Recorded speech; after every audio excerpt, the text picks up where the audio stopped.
Today on Well, was out here on our country road, walking the dog.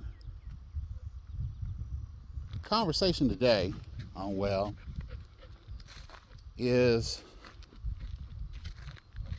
perspective, an Indiana perspective that that most of us never see. This morning on our walk, on our road, me and my old dog buddy came across our neighbor down the road, and he stopped. I hadn't seen him in a while, and we talked for probably about 15-20 minutes, just on the roadside, just pause to talk, catch up. It's been a while. Made sure updated him with my phone number, since we had a new number since last time we spoke, which has been a while. But he's an older fella, and he told me he'd had some health situations recently and filled me in on how he's doing and everything. And we talked and chatted. But it just reminded me, this is the part of Indiana. I don't mean just the location, but I'm just talking about the life,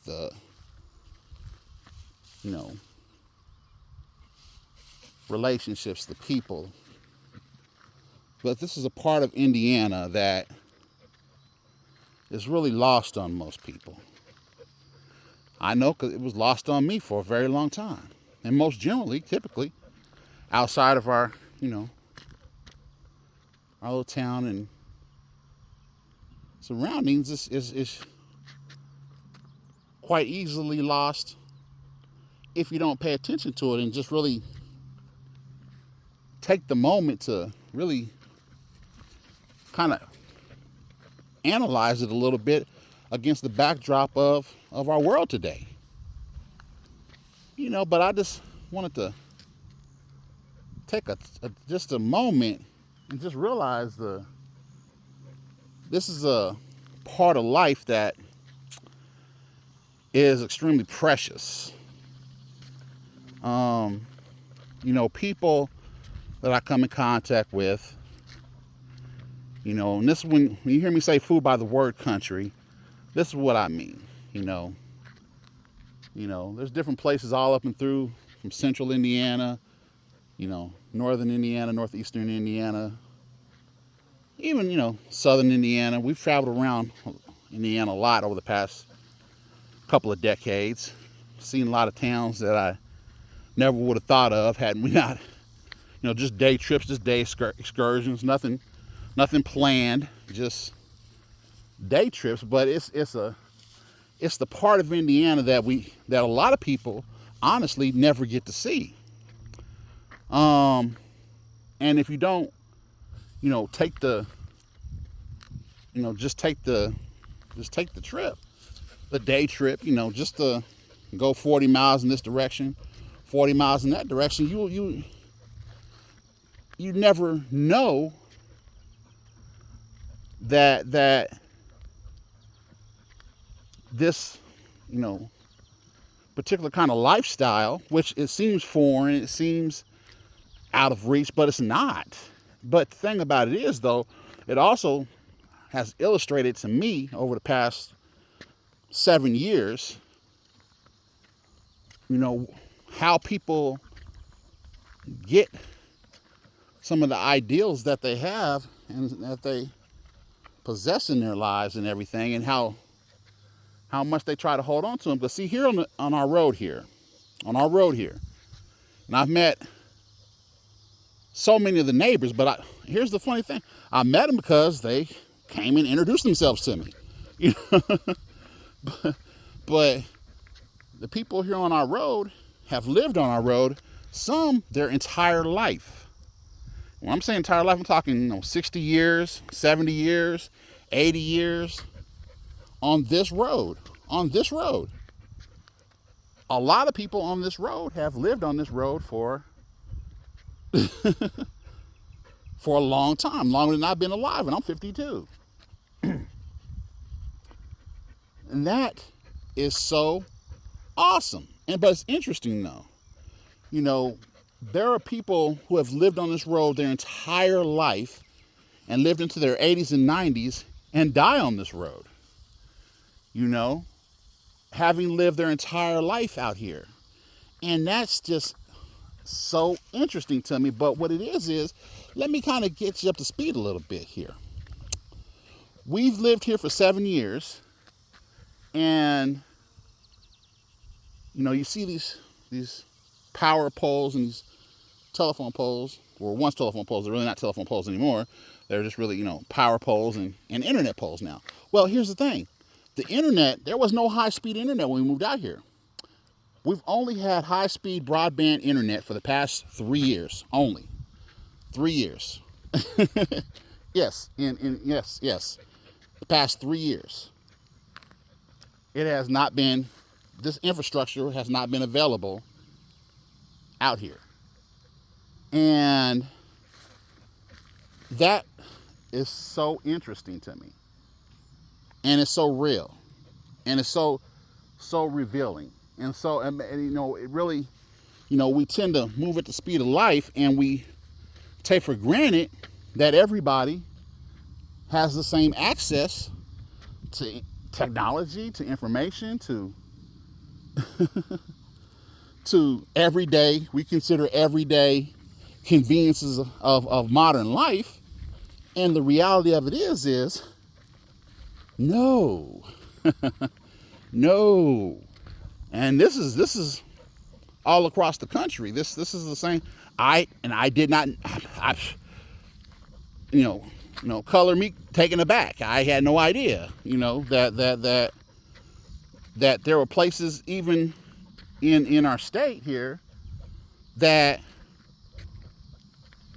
were still running on infrastructure from the 70s and 80s, you know, and that in and of itself gives you an idea to the perspective, you know, that we don't pay attention to, that we are totally oblivious to on our day-to-day lives and our day-to-day walks and journeys. You know, as I'm walking my dog here, now during the day, I have to walk him because he's a herd dog. He's looking for something to herd. So if you're on a bicycle or a motorcycle or something, or walking, oh, he's got to herd you. He's going to chase you. So during the day, he cannot be left, especially on a sunny day, on a nice day like this, to walk outside by himself, you know, just because even now he's like looking and seeing, like, let me go run somewhere. But now we let him out at night, and he runs this whole territory.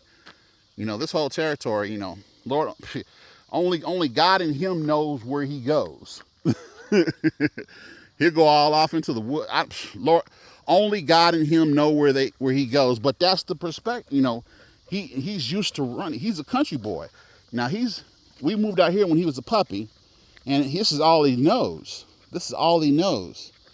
For him, this is all he knows. But he also, you know, knows parts of these woods and parts of these, you know, that nobody else knows. And I find that to be so interesting. But the thing about this road, you know, like I say, I talked to my neighbor, and he, you know, these are really, you know, neighbors. I mean, when it snows, you come and plow out our driveway. You know, other neighbor, you know, sees me mowing the lawn with my push mower, because my riding lawnmower has been broke all year. And that's Precious. That's our cat. She's been out here the same amount of time. You know, we brought her out here when we moved out here as well.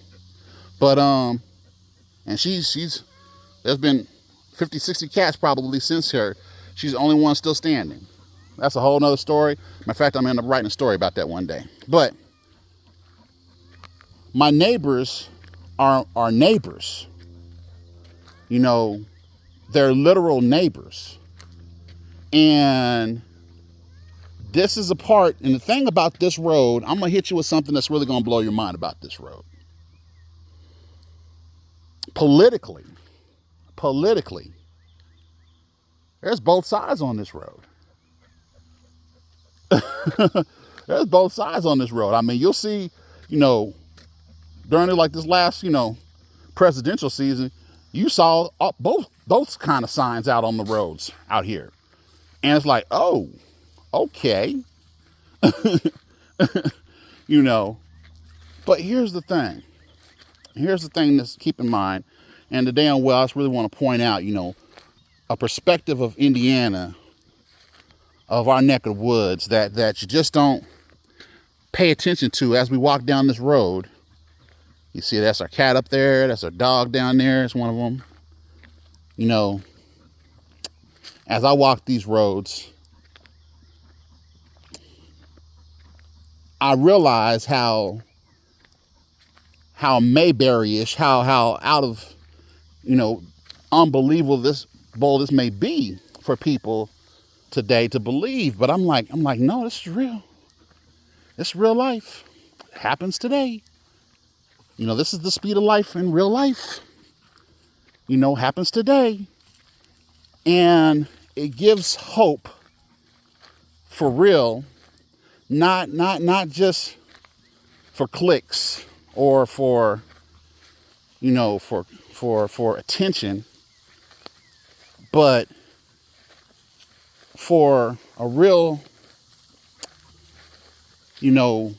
not going backwards, going forward, but with an understanding that we really have to be very intentional about seeking people out, about, tapping into perspectives that we're not, so readily accustomed to.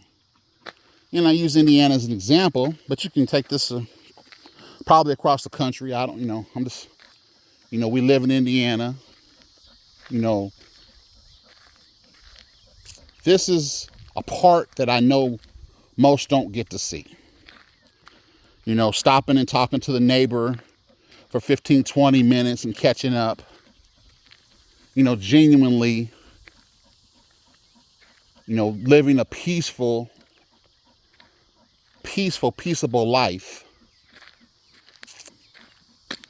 in our modern world, and really making a point to stop and really appreciate, the natural hand of God and the opportunities to really make genuine connections. But today on Well, this is what the conversation is. So, like, subscribe, and share. God bless you.